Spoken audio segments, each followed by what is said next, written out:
Coming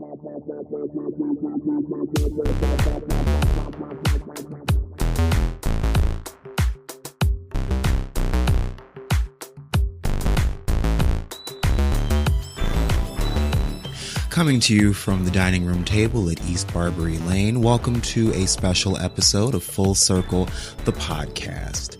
I am your host, Charles Tyson Jr., and today I am delighted to have a special guest from the world of comics and comic adventures.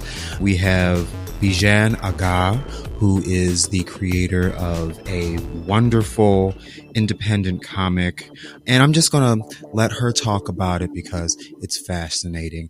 Bijhan, how are you today? I'm wonderful. Thank you so much for having me. How are you doing today? I'm doing well. When I got the invitation for you to possibly come on the show, I immediately jumped at it because the question was, would you like to interview a trans Muslim comics creator? What other answer am I going to give but hell yes?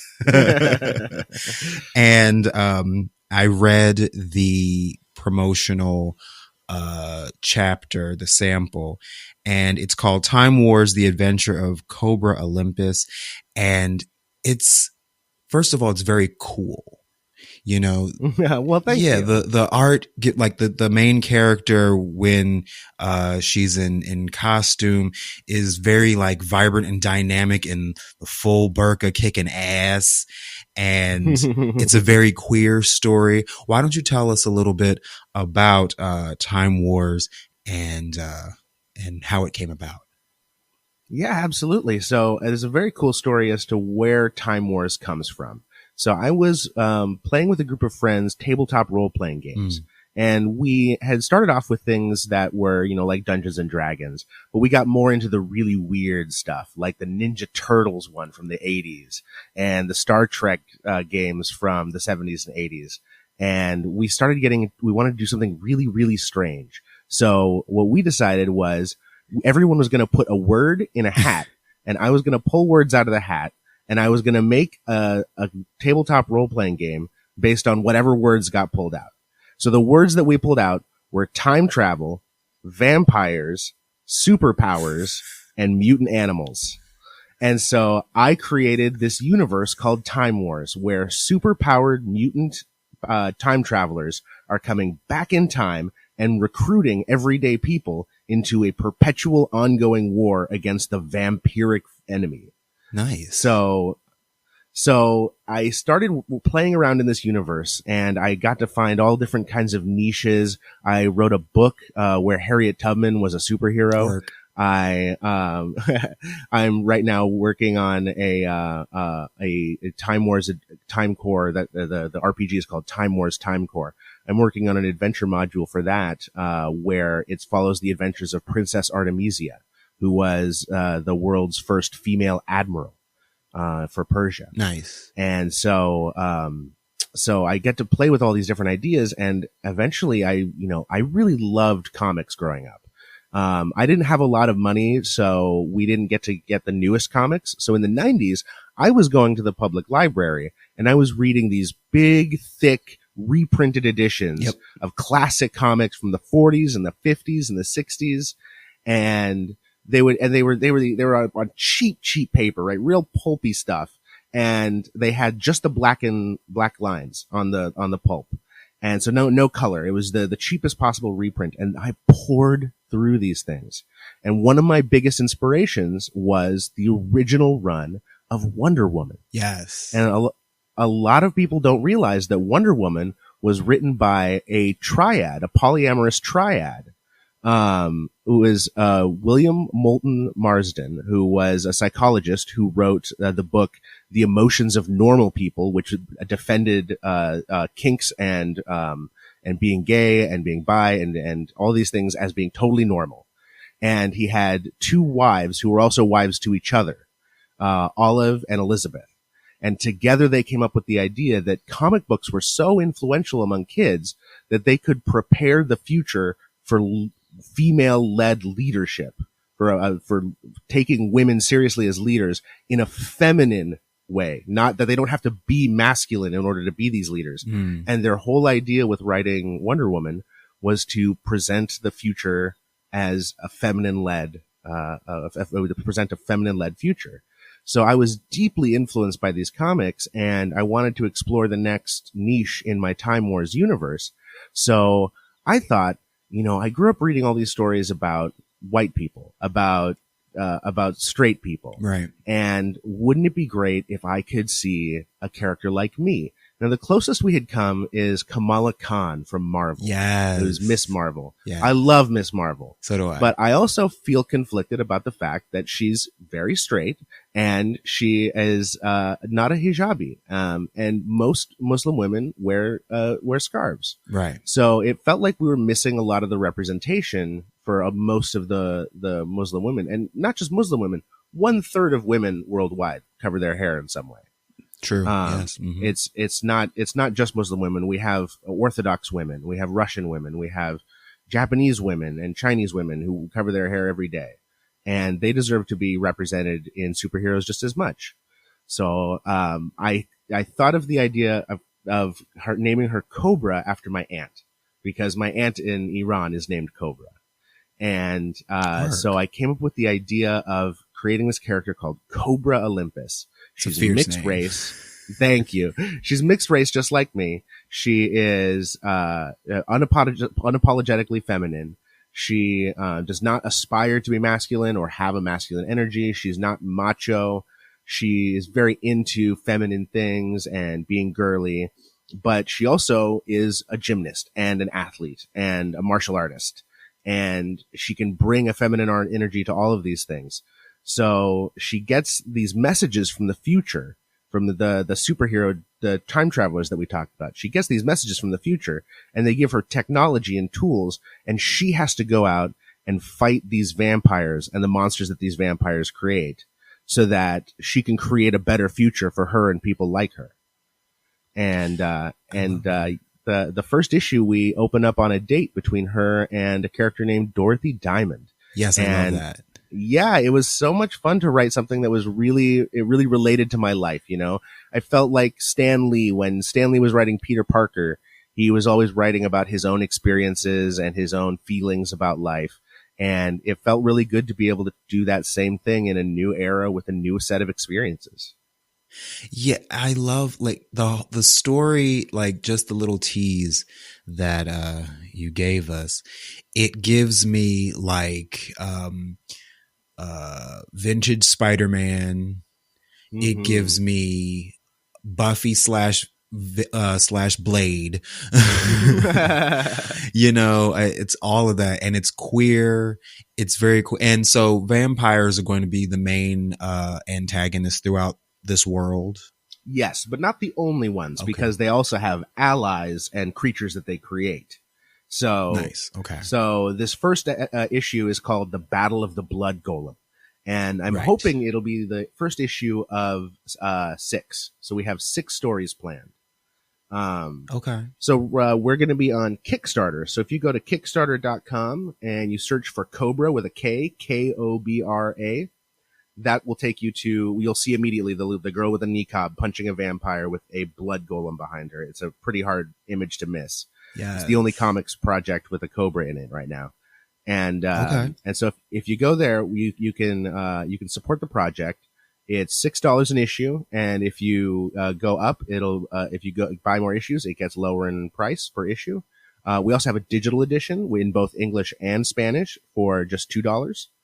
And supporting this project means that we'll be able to take that money that we've made, and we'll be able to turn it into the next issue, because that's the way that this works. Is Jamshed Studios, the studios that's funding this, they don't own anything, right? So Jamshed Studios doesn't own a thing. Jamshed Studios takes in money from our supporters and makes us, helps us buy physical issues of the comic, helps us buy drawing art pads, styluses, different things we need to physically make the product. And then once we have made the product, it belongs to us. So I own Kobra Olympus, right? But when you give to Jamshed Studios with our crowdfunding campaigns, that money then goes into the next project so we can make that happen. So, by kickstarting us on Kickstarter, y'all can make the next comic happen, and then we'll find out what the next adventure of Kobra Olympus is. We can all find out together. I love it. I love it. I love it. So what would you say is one of the biggest challenges in getting an independent comic birthed? You know, because we all know the mainstream names, but you know, also the independent titles are some of the most dynamic storytelling. Right. What do you see as the biggest challenge? Well, I think the biggest challenge is that I think the people who want these stories the most and who need these stories the most don't realize that they exist as comics. Because comics is very punk rock. Comics is very down and dirty. It takes very little, like if you take, we spent, you know, I don't want to tell too many details, but we spent maybe a few months income on, from our studio on making this comic happen. And yet studios that make movies, they could spend years and years and years of our income on just one scene from a major motion picture. Right. Yeah. So we're able to do this for down and dirty pennies on the dollar relative to something like a big budget action film. So we're able to break in where a lot of people can't, right? If you're out there churning out scripts, you need the approval of a studio. You need the approval of someone who has that kind of money in order to make it happen. But me and my friend Swap Trap, who's the artist, we can make this comic happen on just our own time. And just for the cost of printing the comics and making sure we have the hardware to physically make it. So, a lot of people don't realize that there are lots of punk rock artists, right? Like us, who are making down and dirty queer art. And the biggest barrier is letting people know, hey, comics is still a valid art medium. You know, you don't have to just surround yourself with big budget action movies from Marvel. Like, don't get me wrong, I've seen every Marvel movie 1,000 times. Right, yeah. But I love them to death.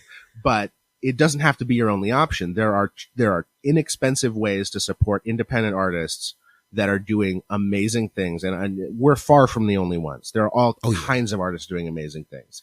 All you have to do is go to Kickstarter and just click around on the comics, search the word queer, and then search the word comics on Kickstarter. You will find some amazing projects. The people doing phenomenal artwork, telling amazing stories that you've never heard of before and never seen committed to the page. That's the biggest barrier, is letting people know that comics are still thriving today, and that it's a community that you should seek out and be proud to be a part of.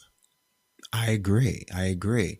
Some of the best stuff out there is stuff that, you know, it hasn't pushed through to the mainstream yet, but it's out there, and it's fantastic storytelling and fantastic characters and great art. So make sure you check out independent comics, y'all, because that's where the good is.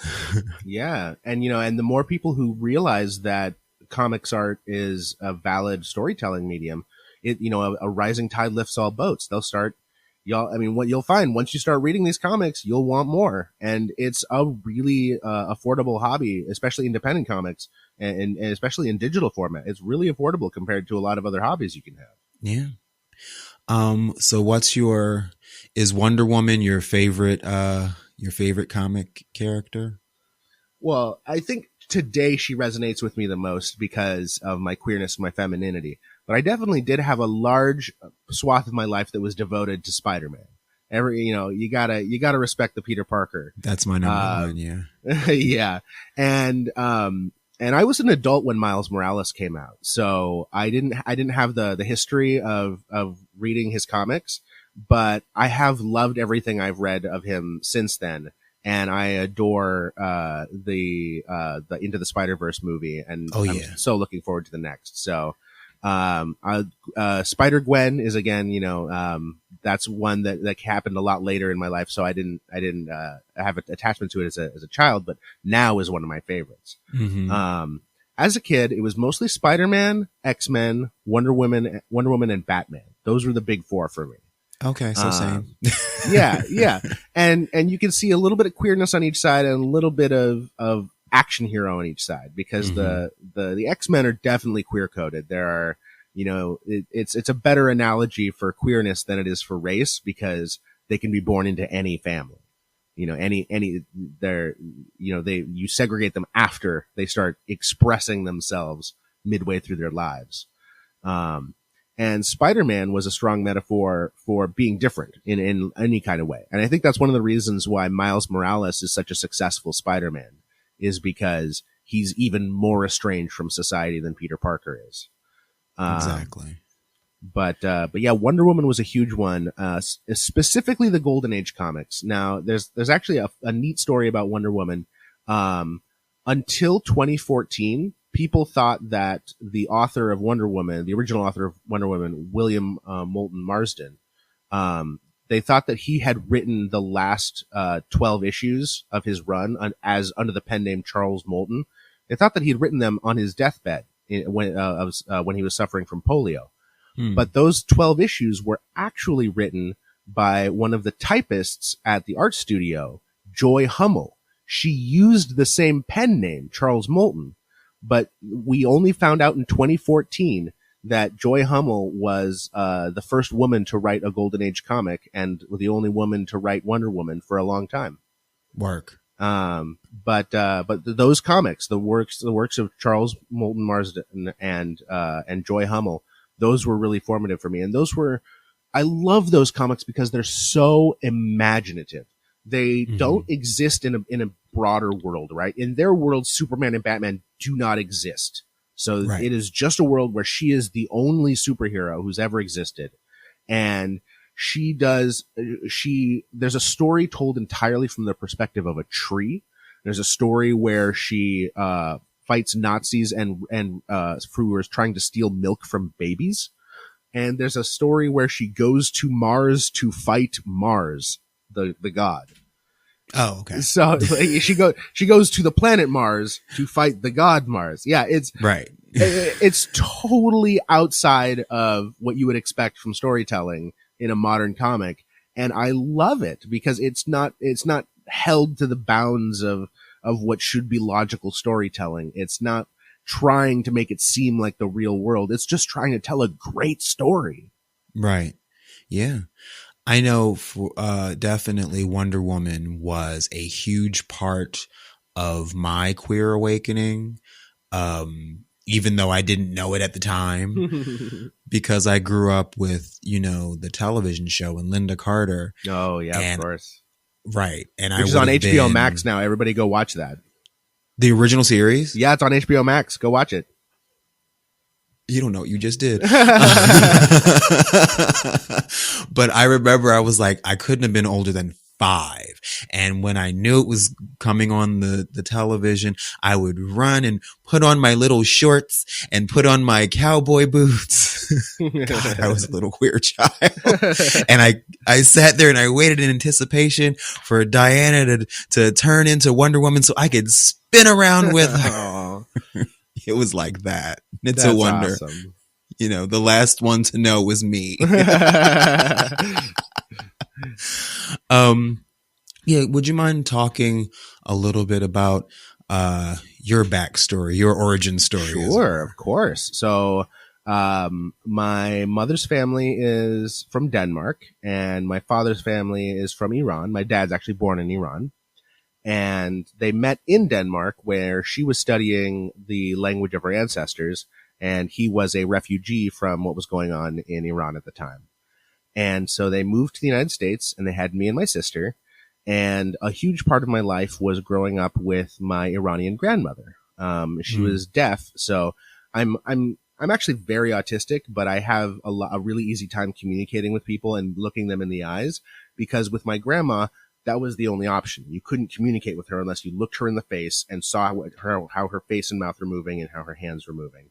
So She taught me the techniques that I use today to communicate with people better face to face. It was, I was always very different as a kid. I was always playing imagination games, right? Whereas other kids were throwing a football around or trying to hit a ball with a baseball bat, I was always pretending to be Optimus Prime or pretending to be a Ninja Turtle. I was actually, I'm such a hipster. I was very nostalgic at a young age because a lot of the stuff that I got, that I had as a kid was, hand-me-downs. Mm-hmm. So even though I was actually born in 89 and that was towards the end of the Ninja Turtles run, I had VHSs that my parents had gotten at a garage sale of the original season of the first season. Mm-hmm. So I grew up on tapes of shows much older than I was. So I was, and again, it's the same story with the comics. We didn't have money for new comics, so I would go to the public library. So a lot of the stuff I was consuming was a few decades older than I was. And so, I was always playing imagination games. I was always pretending to be different characters or playing out different stories. And when I played with toys, I would always have them have emotional issues. And I now know growing up, that's a very girly thing to do, is to have them talk out their feelings and disagree about this different event that's happening. Guys, you don't need to fight. Yeah. Well, I know. I mean, I actually had been playing with my evil Transformers for so long that I realized that they had left themselves vulnerable in the battle, and I had the good guy Transformers do a surprise attack. Worked.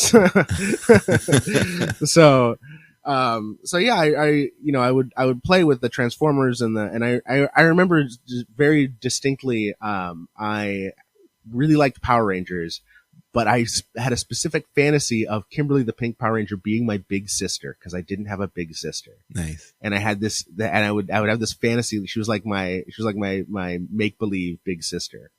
So I was very feminine, and I was very influenced by feminine things, but I also really liked action and science fiction. So I think people didn't realize, when I was watching Power Rangers, they thought that they just immediately guessed that I was connecting with the red Power Ranger, the green Power Ranger, when really I was connecting with the girls on the team, the pink Power Ranger and the yellow Power Ranger.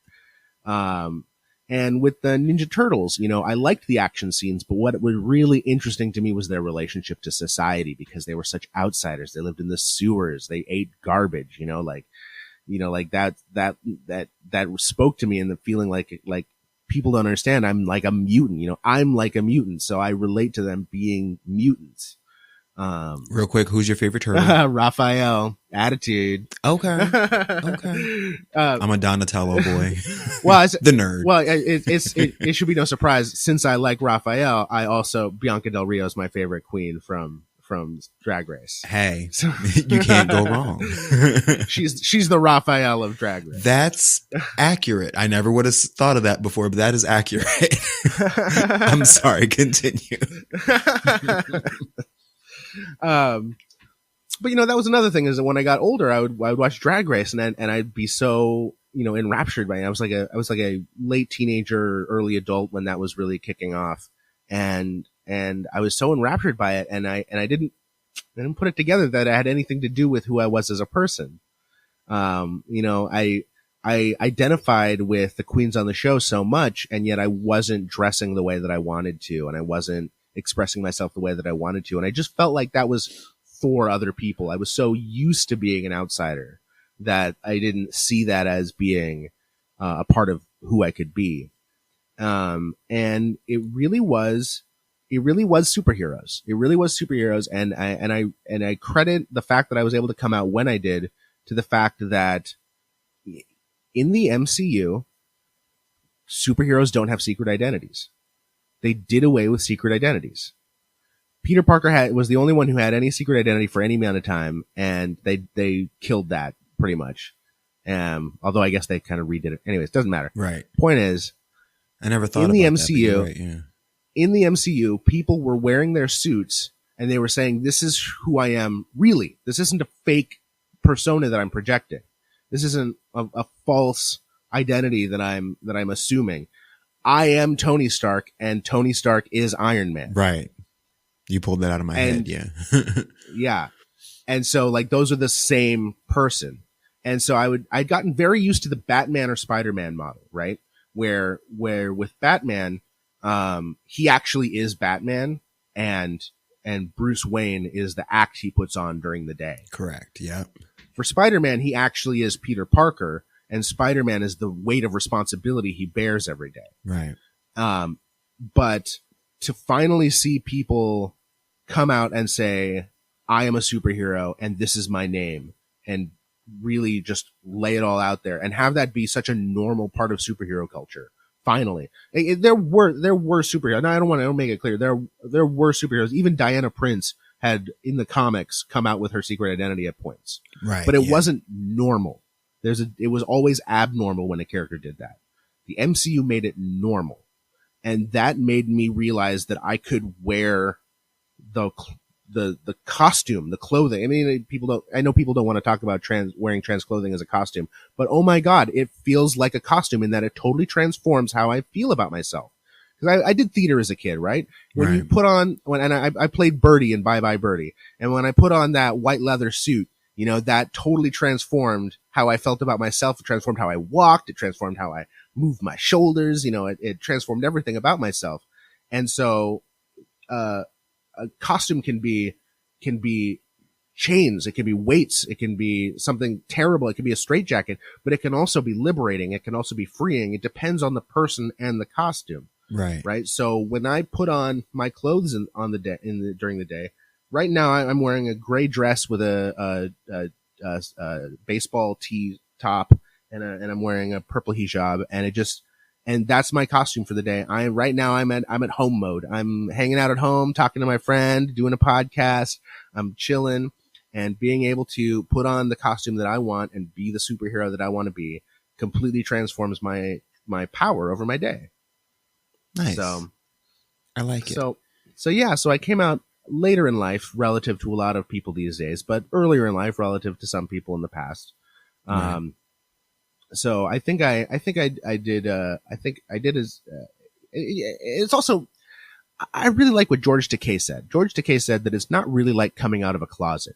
It's like slowly passing through an ever widening hall, right? Because I didn't tell the world all at once, and I didn't even understand it all at once myself. Right, exactly. It's a long period of slowly telling people and talking it out with yourself and with other people and learning what makes you feel good and what doesn't make you feel good, and taking all these things into consideration, and maybe trying something new and it doesn't work, or maybe it does. You know, it's a process. I didn't just one day decide that this is exactly who I am and I'm never going to change again. It was a constant process of self-discovery, and you're still not done. Exactly. I'm still finding, I mean, I wasn't a comics creator until Kobra Olympus. Kobra Olympus made me a comics creator. So now I've opened up this whole new avenue in my life. I'm taking a passion that I've always had, and I'm finally making something out of it. And that's just another, who knows what the next thing is going to be. You know, what is the next thing I'm going to create? I've already made an RPG. I already made a novel, and now I'm making a comic. Now who knows what's going to happen next? I'm excited to see what that would be. Right now in your head, who would play Cobra in the movie? That's a hard one. I think that if I'm casting Cobra in a movie, I'm putting out a worldwide call to unknown black trans actors, because I don't think anyone famous should play Cobra. I think Cobra should be an opportunity to highlight someone who's never had the chance to see the spotlight before. That's what I think. Okay. I see that. I love it. Well, I am excited to see Kobra Olympus come into full fruition. I'm going to make sure that we put the link to the Kickstarter in the notes to this episode so that our listeners can contribute and help the baby get birthed. And if you want a piece of comics history, our highest tier will actually get you a physical piece of the original draft mailed to you. The actual drawings and writings that I did to make this come to life. I will be able to mail that to you from my home if you commit to the highest tier, and it'll be signed by me so that you'll have a piece of comics history for the rest of your life. All right. Well, Bijhan, you have made a fan of me. Thank you so much. Of course. And so I am looking forward to not only the first issue, but the sixth issue and what's going to end up being an empire. There, I said it. Well, I already do have plans. I've written some plans, just a little bit, about a comic book about Cobra's ancestors in the 1800s. Work. I love it. I love it. I love it. I love it. Well, Bijhan Agha, thank you so much for joining us here at Full Circle. And I wish you nothing but success. Thank you so much. Take you. Take care. Full Circle is a Never Scared Productions podcast, hosted by Charles Tyson Jr. and Martha Madrigal, produced and edited by Never Scared, executive produced by Charles Tyson Jr. and Martha Madrigal. Our theme and music is by the Jingleberries. All names, pictures, audio, and video clips are registered trademarks and/or copyrights of their respective copyright holders.